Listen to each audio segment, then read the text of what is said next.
How's it going, everybody? Doing a gum chewing Game Boy Advance game collection video here today. I do have the autofocus on, so it's going to be bouncing back and forth. I want to just pick up the titles of these games. I've done these in the past. I have not done it a bit, so there should be some different stuff in here. At least 5 or 6 games were not in the last one.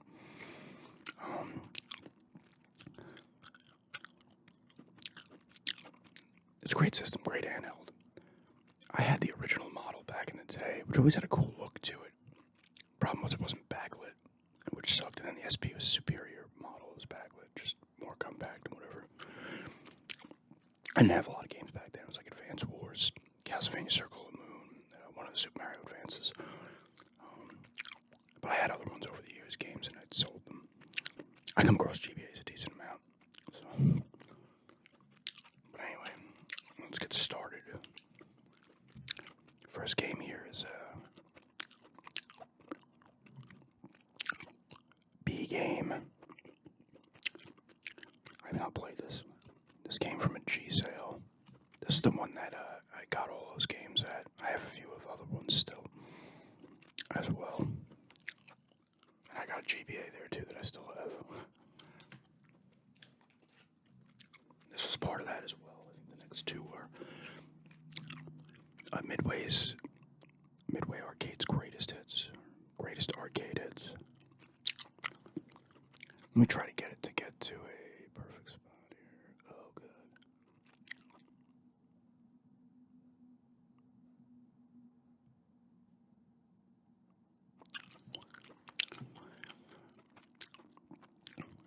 I forget which ones are on here. I played this one briefly.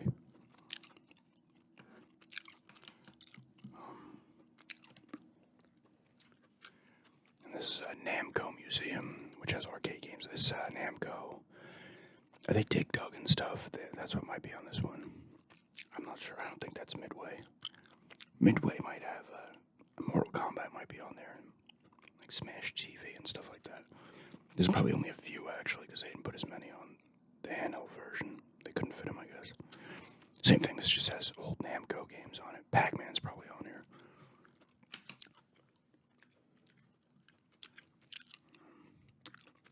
The Incredible Hulk. I haven't played this one. This also came from a G sale. Here's the dual card. Let's see if I can tap on these.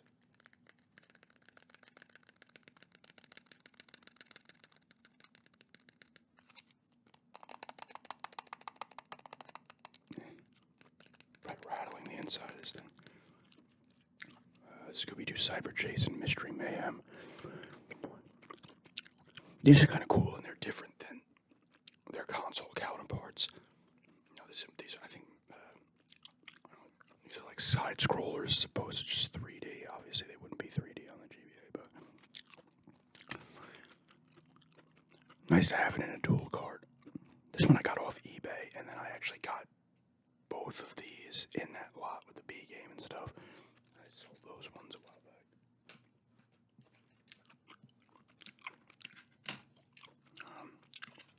And here's Scooby-Doo Unmasked. They did not make 100 Night of 100 Frights for the handhelds, I'm pretty sure.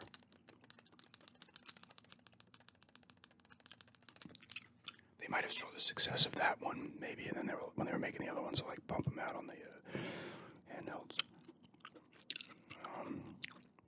Same thing as the other ones. These games are all very similar. These Scooby games on the handhelds. God, I love the Scooby-Doo font still, man. The colors, too, are so great.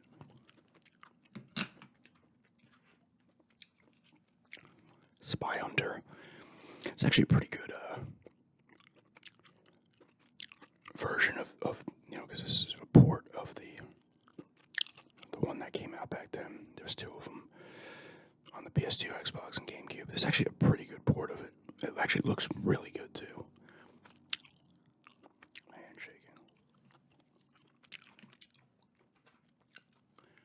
Super Mario World, Super Mario Advance 2. So this is just Super Mario World from the Super Nintendo. It's a classic game. This one looks good. This one looks better than the Super Nintendo one. Maybe might not. But it's a classic game, Super Mario World. The first games I played on the Super Nintendo as well. They made 3 of these. I think they made. The third one was Super Mario 3, and I think the first one was Super Mario Bros. 2.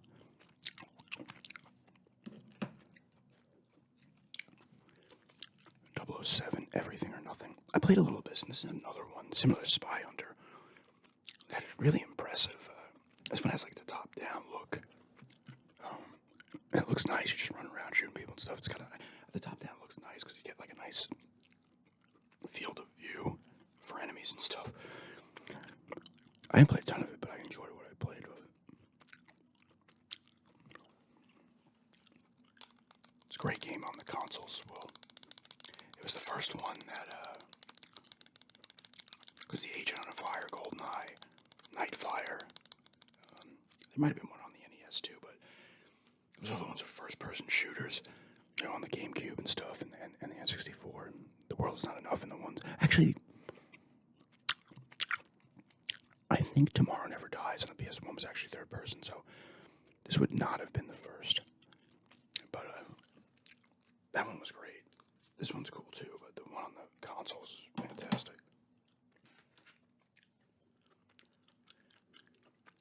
Motocross Maniacs, Advance. This is the third one, I think. The first one is a classic. I have it on the Game Boy. The second one came out on the Game Boy Color. This one's obviously looks better graphically. This one has probably more actual characters in it and stuff. And like I said, you're doing crazy stunts and stuff like that. Jump through loops, getting your nitro and whatnot. It's cool to have the Retron Square because most of these do play, even though it's like a beta version on there. But most of these all play perfect on the Retron. It's nice playing on TV.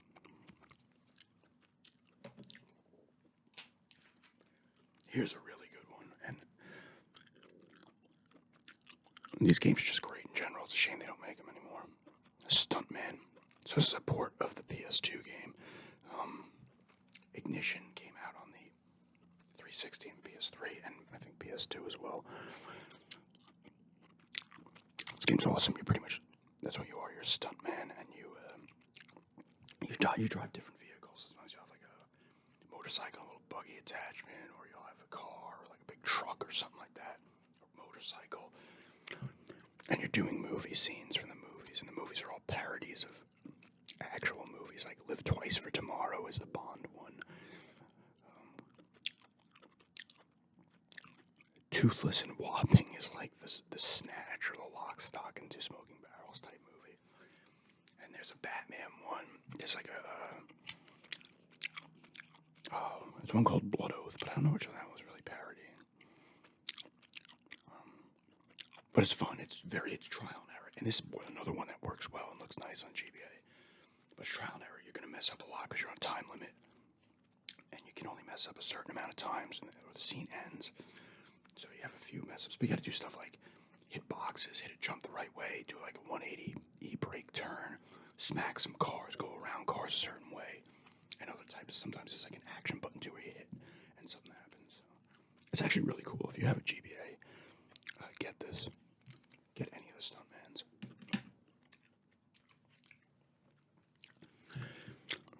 Ice Climber. This is the classic NES series. This one I got with that lot as well, with all those games and the GBA. I also had Dr. Mario, but I sold that one. I sold a few other ones from there too. They made this. They made the first Super Mario Bros. Well, there was Mario Bros. Before that, but the side-scrolling one completely was. They made that. They made Castlevania. This Dr. Mario. There was a few others out there. Donkey Kong Classics, I think, was one. There's one or two more. Zelda, I believe, had one of the first Zelda. Ice Climber's a classic game. It's where you're just two guys just jumping up the level. You're smacking through the ice and stuff. It is a classic.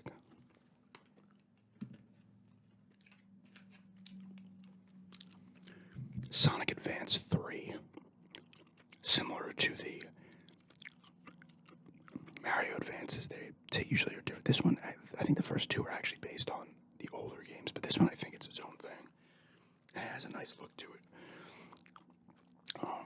And it's fast. It's Sonic. The 2D Sonics are great. You know, they move fast and stuff. It's just all about speed and booking through and hitting enemies along the way, and then fighting Robotnik at the end of.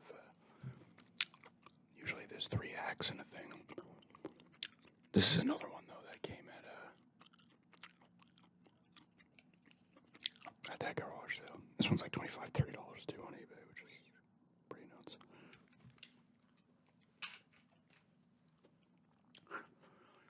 You guys saw this one in my Star Wars collection vid. Star Wars episode 3, Revenge of the Sith. Cool game, cool 2D fighting brawler. It's like except you have lightsabers, and this one you can use force power. It's like a Final Fight or Streets of Rage and stuff like that. Knights of the Round, whatever, Brawl Brothers. And you could use both Anakin and Obi-Wan. You could use them in different levels. They have their own paths. It has a nice look to it too, actually.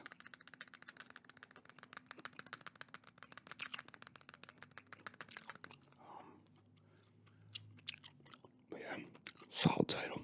And it's not expensive. A lot of these games are not expensive, which is nice. You know, something like the Sonic and the Ice Climber too. Oddly enough, I got them the cheapest because I had them on G-Sale.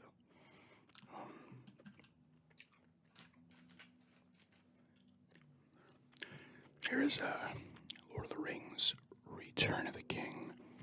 This is the counterpart to the GameCube, Xbox, and PS2 game. It's cool. It's the same thing. This is like top down and stuff. It doesn't obviously look as good as the other ones, but it plays very similar. You can choose between different characters and stuff like that. And you're running through the same events that you do in the other ones. This one does different though from the console one. The Third Age, Lord of the Rings, the Third Age. That's a turn-based RPG. This one is a strategy game, like, you know, on a grid type strategy game, so it is completely different. It's kind of interesting. I played some of it. It's like a strategy games. You have your ranged enemies, you know, stuff like that, up close enemies and whatnot. Strategy game set in the Lord of the Rings universe. I'm actually surprised they didn't try to do the turn-based one, because there were turn-based RPGs on the GBA. I got one that's coming up. But they just want to do something different. And we're going to end the last 3 with some Harry Potter games. The first 2 of which came from the G-Sale I went to this past season, where I got all those Harry Potter games and a few other different games. But this is Harry Potter. It's funny, this is a Sorcerer's Stone, but it literally just says Harry Potter on it. It doesn't even say in the Sorcerer's Stone or the Philosopher's Stone in England and probably elsewhere.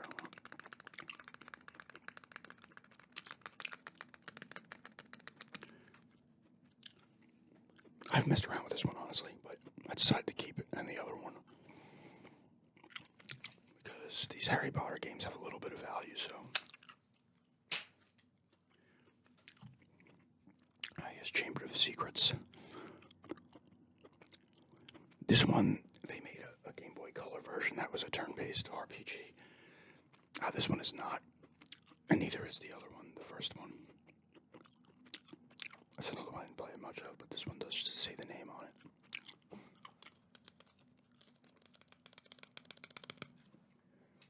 And the last one is a turn-based RPG. Harry Potter and the Prisoner of Azkaban. This is a cool game. You use Ron, Harry, and Hermione, and you're going around Hogwarts and you're doing stuff, and you're fighting enemies. The enemies don't get killed in this. They run away, actually. That's what it is. When you defeat them, they run away. And I think you just get unconscious when you get knocked out. But using different spells, Flipendo, Stupefy, other one. I forget some of the other ones. I have like 5 or 6 spells at this point. I've not obviously beaten this, but But you're running around Harry Potter, the Hogwarts, and you're doing stuff and attacking enemies. You're fighting like spiders, and right now I'm fighting like a lot of bugs and other types of creatures. But it's cool. It actually works with the spells and stuff. Like it works well. But yeah, that is my GBA Advance, Game Boy Advance. It would just be the GBA, not the GBA Advance. That's my Game Boy Advance collection. I do want to pick up other games for it.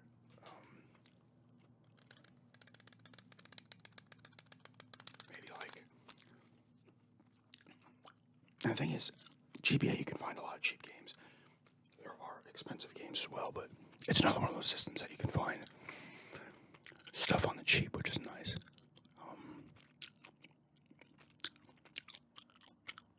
There's a couple of Star Wars games I want to get for it.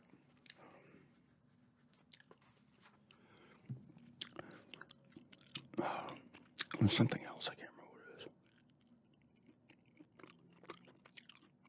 I can't remember, but I do want to get more games for it.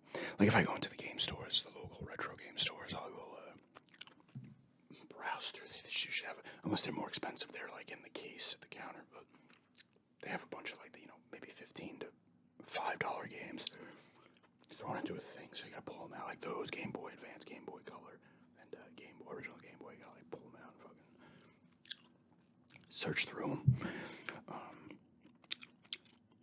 But yeah, like I said, that's my GBA collection, and thanks for checking this out, and have a good day.